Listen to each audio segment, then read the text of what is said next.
E a gente começa, como eu disse, com a Juliana Oliveira, que é coordenadora do Núcleo de Direitos Humanos da Defensoria Pública do Estado. Juliana, esse curso que vocês estão oferecendo esta semana, ele fala de justiça restaurativa, não é? Se você explicasse um pouquinho o que é alternativa. É um sistema alternativo, né, de justiça, mas assim, para a gente não confundir, que quando eu pensei a restaurativa, veio à minha cabeça a conciliação, a mediação e tal, e a gente sabe que não é isso. Então eu queria que você explicasse exatamente o que é esse sistema. Primeiramente, boa tarde, Renata. Gostaria muito de agradecer, em nome da Defensoria, esse espaço para que a gente possa falar sobre esse sistema alternativo de solução de conflito, que hoje, que já vem surgindo há muito tempo em diversos países do mundo. Aqui no Brasil, a gente está tendo, nós temos algumas práticas há 10 anos somente, iniciadas lá no Rio Grande do Sul, São Paulo, e agora a gente está trazendo para o estado do Pará também. Que bom, porque o CNJ editou uma resolução agora em maio, determinando que se aplicasse a justiça restaurativa. Pois bem, o que difere a justiça restaurativa da justiça tradicional? A justiça tradicional, ela parte de uma lógica de sanção, punição. E ela retira a vítima e todos aqueles que foram vitimados, que tiveram danos, daquela solução daquele conflito. Então a gente costuma falar o seguinte: o judiciário sequestra o conflito, resolve, e a vítima muitas das vezes nem fica sabendo o que está acontecendo, ela não participa daquilo. A justiça restaurativa, então, ela parte de uma outra lógica, não punitivista. Ela parte de uma lógica que nós precisamos restaurar danos e reconstruir relações. A nossa visão aqui hoje é iniciar o trabalho tanto nos atos infracionais quanto na violência doméstica. O que a justiça tradicional hoje tem para a mulher vítima de violência doméstica? Só tem uma única saída: um boletim de ocorrência que vai gerar uma possível prisão daquele ser humano que era o convivente dela de 5, 10, 15 anos, que é a família. Ela não tem outra alternativa. Certo. A alternativa é simplesmente marcá-lo pela seletividade do sistema penal. Em nenhum momento, ou melhor dizendo, talvez por 15 minutos, por meia hora, ela vai ter o depoimento dela tomado no judiciário. Mas as dores dela não vão ser ouvidas. Com a justiça restaurativa, eu retiro essa lógica desse terceiro imparcial que vai julgar o caso, que é o juiz. Que é o juiz, exato, e faço com que as pessoas passem a dialogar os seus conflitos. Mas mediado por alguém, né? Isso, são facilitadores do diálogo. Existe todo um instrumental. Na verdade, a justiça restaurativa é um conceito ainda em construção.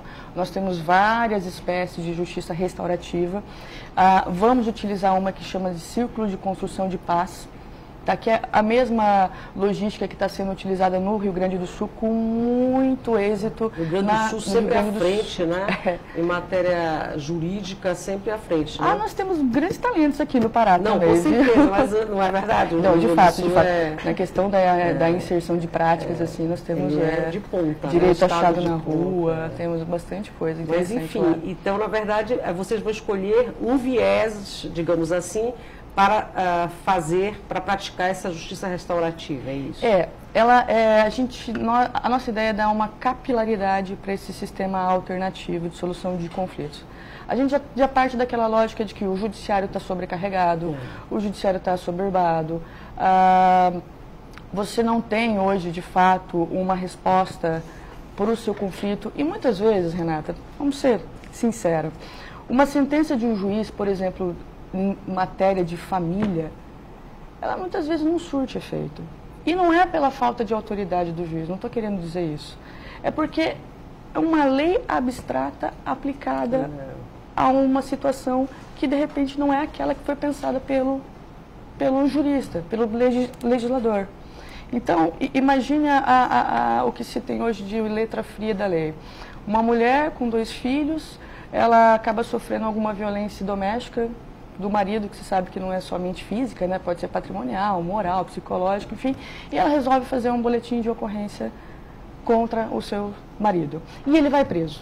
Ok, ele foi preso. Quem vai sustentar essa família se ele for arrimo de família? Essa mulher, ela vai sofrer uma pressão dos dois lados da família, dela e da família dele. Porque envolve direito de família, envolve relações interpessoais, que a lei é muito fria. Ao procurar o judiciário, até ela conseguir uma liminar de pensão, e mesmo assim, quando consegue, nem sempre é de fato os valores que ela necessita para suprir a sobrevivência dos filhos. Muitas vezes são fixados em valores, existe o juiz, ele resolve que na vara dele ele vai fixar em 30% para um filho, 50% para 2 filhos, do salário mínimo ou do salário da parte, mas nem sempre, de repente, você gasta 70% da sua renda com seus filhos. E nesse meio tempo, fica essa insegurança jurídica, essa insegurança na vida da pessoa até que você consiga chegar a uma sentença que vai levar 2, 3 anos. Agora, só uma coisinha antes da Cris fazer perguntas que eu sei que ela já quer fazer. Esse curso que vocês estão oferecendo esta semana da Defensoria Pública, ele é para os servidores da Defensoria, é isso? Nós preparados para esse sistema? Nós formulamos, junto com a Escola Superior da Defensoria Pública, com a doutora Rossana Parente, um curso, trouxemos a doutora Lorena Fabeni, que ela é hoje aqui no Pará, uma das referências nessa área, para que ministrasse o curso. Ele é um curso vivencial. É muito interessante o curso. Ele é um curso vivencial do círculo restaurativo. Mas não só para os servidores. Ele não é teórico. Não. Esse curso ele foi passado para a equipe multidisciplinar. Então, pegamos todas as assistentes sociais, psicólogas e pedagogas da Defensoria. Estamos oferecendo esse curso que dura uma semana. É uma imersão para que, aprendendo o que sente quem está dentro de um círculo, elas possam, na verdade, estender isso para outras pessoas. O que nós queremos, nós não temos pernas para conseguir fazer esses círculos dentro da própria defensoria ainda. Mas a nossa lógica é de democratização do acesso à justiça. Então eu posso levar isso para uma escola, por exemplo, onde eu vou ter lá a figura de um líder que pode ser o facilitador do diálogo. Então eu tenho um conflito dentro de sala entre 2 alunos. Qual é a saída que você tem hoje? Manda para a diretoria. Não, a gente tem que debater o conflito. A gente tem que entender. As pessoas querem ser ouvidas. E não somente sancionadas. E como punidas. querem ser ouvidas, né? Exato. Com certeza.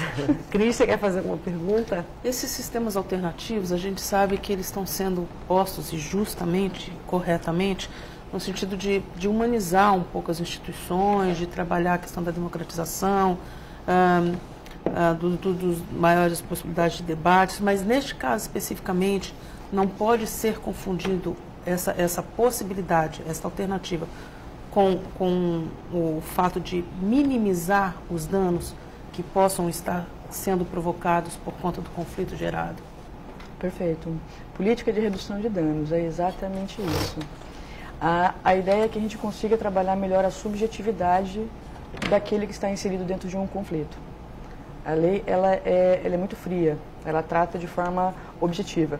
Quem faz uma audiência, por exemplo, de conciliação entre família, divórcio. Via de regra começa aquela discussão de marido e mulher. Olha, você fez isso, você fez aquilo. E são interrompidos, como de fato deve ser, porque o tempo de uma audiência, entre outras, é muito curto, são interrompidos com a seguinte frase: aqui tratamos de tudo de forma objetiva. Não há lugar para se discutir esse tipo de coisa. A subjetividade. Quer dizer, não esgota, então, o problema continua existindo, você põe uma solução imediata, aquele imediativismo, mas... Exato. Pode dar certo? Olha, temos que tentar. A ideia é essa.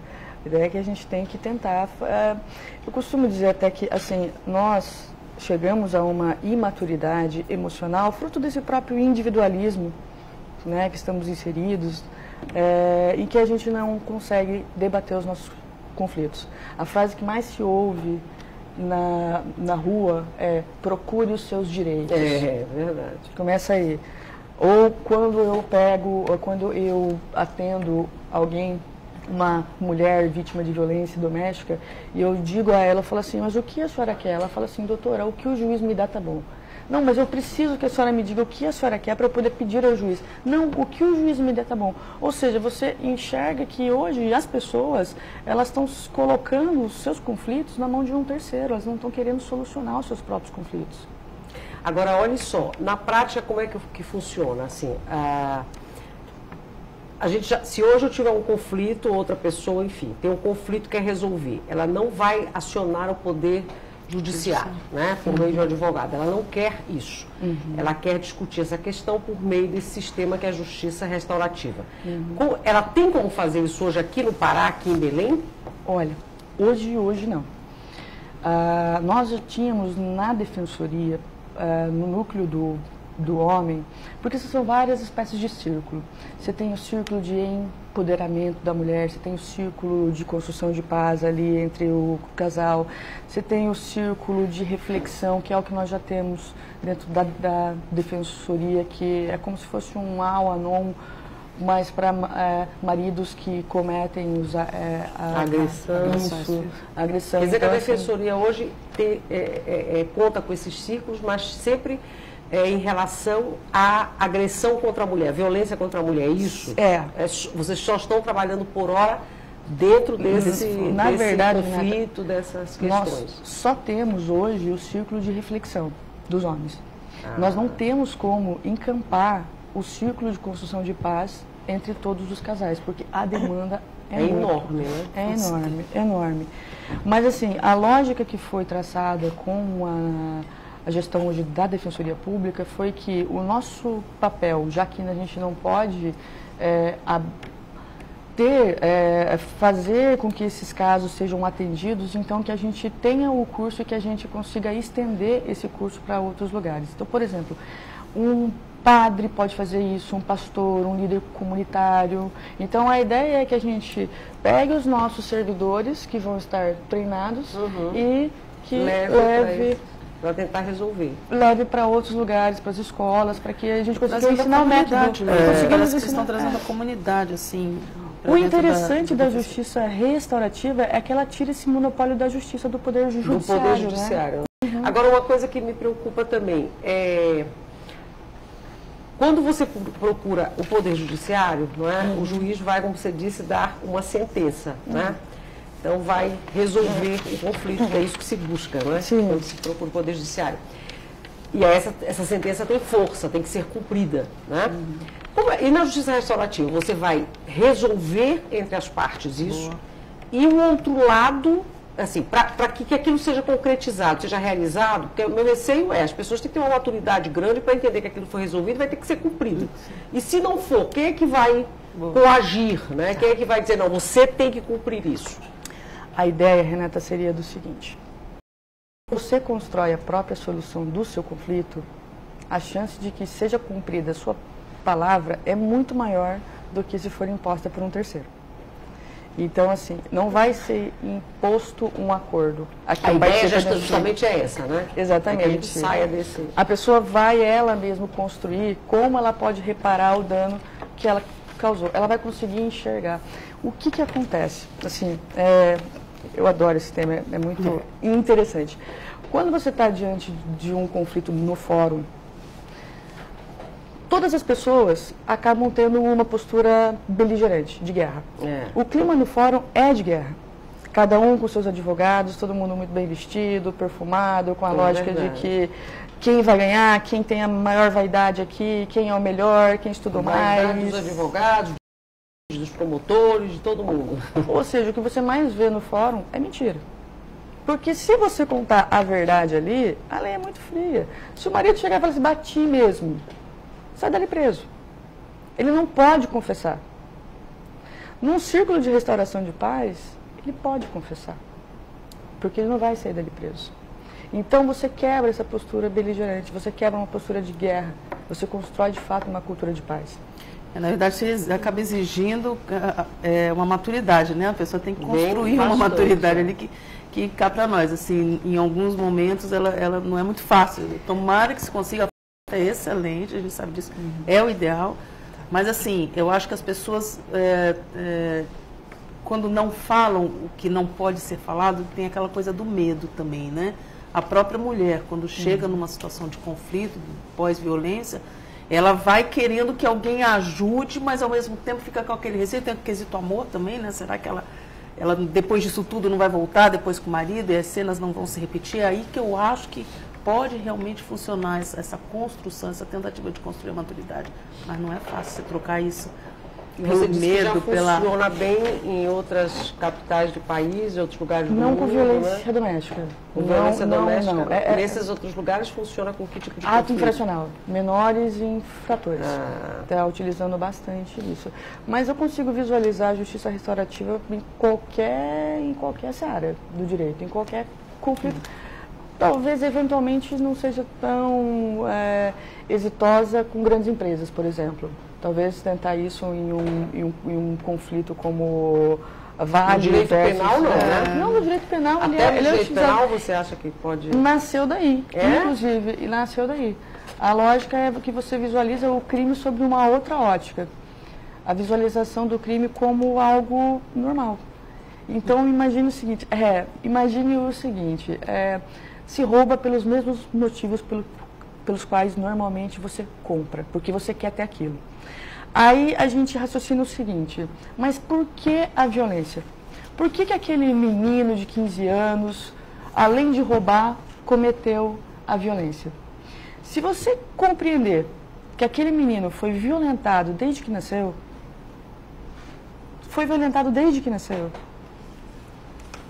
o único momento em que ele tem, de fato, poder sobre alguém é naquele momento do ato infracional. É o único momento em que ele se enxerga maior do que alguém.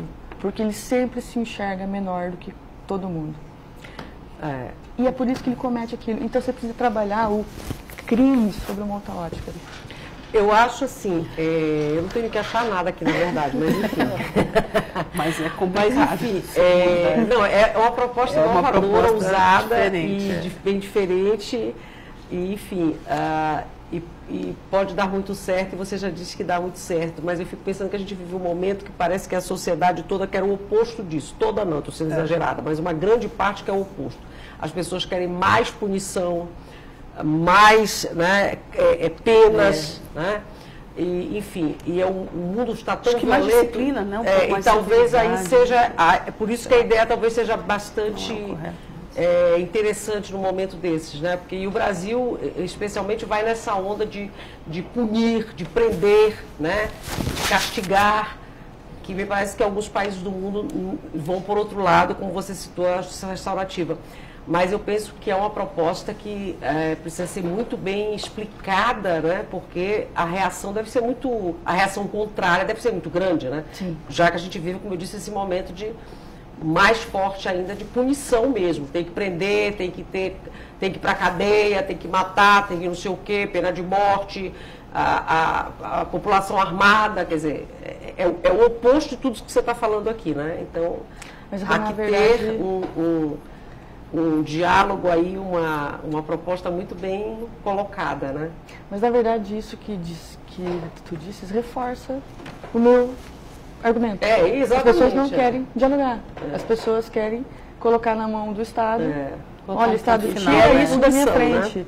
Só que não imagina que todo mundo comete crime, todo mundo comete infração. De fato, ninguém é um protótipo da perfeição.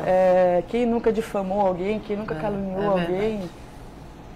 Eu tinha um professor que ele costumava falar que, se a gente for ver aqui... Tudo é crime, né? 30 anos de cadeia para cada um dos benefícios. A questão do sistema penal é a seletividade. Aqui foi pego, sabe? Então, assim, trabalhar esse ódio, trabalhar essa cultura do ódio, trabalhar o encarceramento... Isso reforça essa cultura do encarceramento, que é isso que eu queria dizer, a palavra que me fugiu, que é isso, que a gente vive a cultura do encarceramento muito fortemente no Brasil, né? Quer dizer, encarcerar mesmo e tal. Mais policiamento na rua, enfim, porque a violência é muito grande e eu não recrimino as pessoas por pensarem assim. Claro. Mas, enfim, por isso que é uma proposta realmente bem ousada e bem interessante também, né? Que poderia dar muito certo. A gente vai tentar. Vai tentar, né? Vai tentar, do jeito que der. Por exemplo, na Defensoria Pública você já disse que já existe um circo com os homens, os companheiros que cometeram violência contra a mulher, né? Isso. E vocês já trabalham com eles dessa forma. Exato. E os resultados são bons? 100% não voltar a cometer. Pelo menos os atos, a violência física, Esse né? que você que é a falou que era de violência reflexão, né? Pelo que menos é a um violência ciclo. física, que é a violência que mais se vê, que mais se fala, não. Mas Sim, claro sim. que toda relação é uma relação de poder, né? Então toda relação de amor é uma relação de poder. Então as outras formas de violência, moral, psicológica, ainda permanecem. Mas agora, instrumentalizando a nossa equipe multidisciplinar, eu acredito que vai até melhorar esse aspecto também. Vamos dar uma vezinha para o telespectador, né, Marcela? Um comentário da professora Eunice, ela diz que agora as coisas estão no caminho certo, pois ela diz que é preciso trabalhar a família na escola. Que tem muitos pais que só vão se dar conta da situação do filho, que é birrepetente, quando a criança já precisa ser transferida da escola. Ela diz que talvez não precisassem de tantos projetos, quando as pessoas que realmente devem resolver os problemas são os pais com os filhos dentro de casa.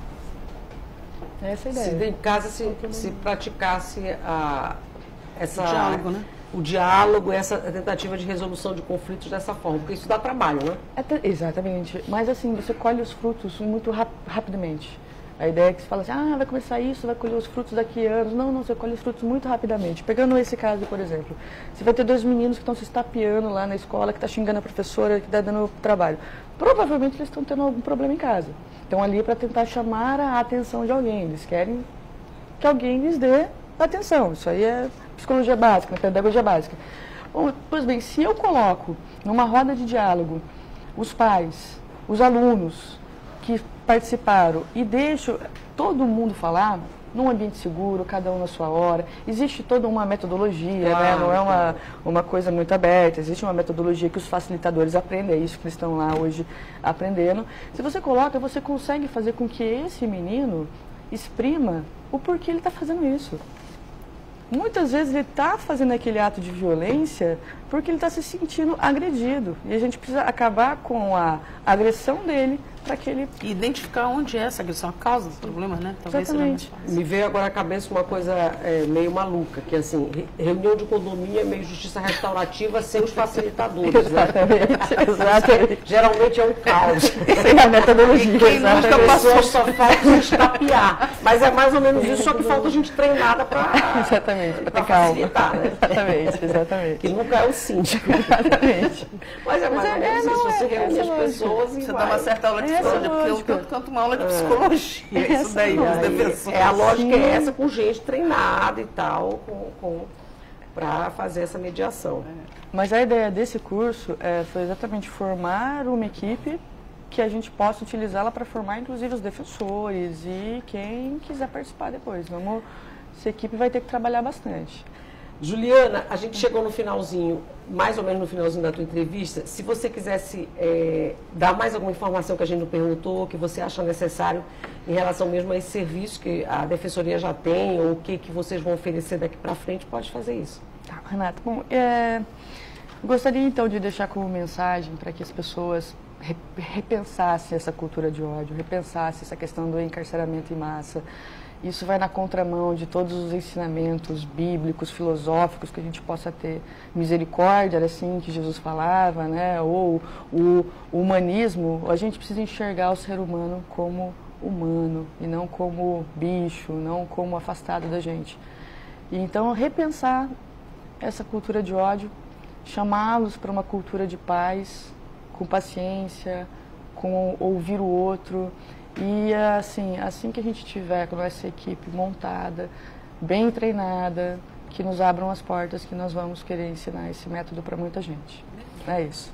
Que bom, tomara que vocês consigam montar bem essa equipe mesmo para oferecer esse serviço. Aí, primeiramente, sempre com essa relação da violência contra a mulher, quer dizer, o primeiro conflito, depois vocês vão estender para outros conflitos. Ato infracional e violência doméstica. O Já ato são os dois. infracional também já são os dois, né? Estou pensando que também seria interessante para falar um português bem raso, assim, mais... é briga de vizinho, né? Porque tem muita e é tal história, né? Que acontece bastante. E aí é uma maneira também de tentar resolver para não acionar o Poder Judiciário por essas questões E vai que são... reduzir muito o Poder Mas Judiciário. é isso que eu estou dizendo, porque tem bastante e aí eles atravancam um pouco o Poder Judiciário, né? Sim. Que a ideia também é essa. Gente, se a Juliana vai ficar aqui ainda mais nesse primeiro bloco, a gente vai passar direto agora no bate-papo com a Alessandra. Se você quiser fazer perguntas ainda sobre a justiça restaurativa, sobre esse sistema, pode fazer que ainda dá tempo. Mas te agradeço imensamente por ter vindo e bom trabalho para vocês. Eu que agradeço a oportunidade. Parabéns pela iniciativa, que é muito interessante. Passamos direto para a Alessandra Lourenço. Alessandra,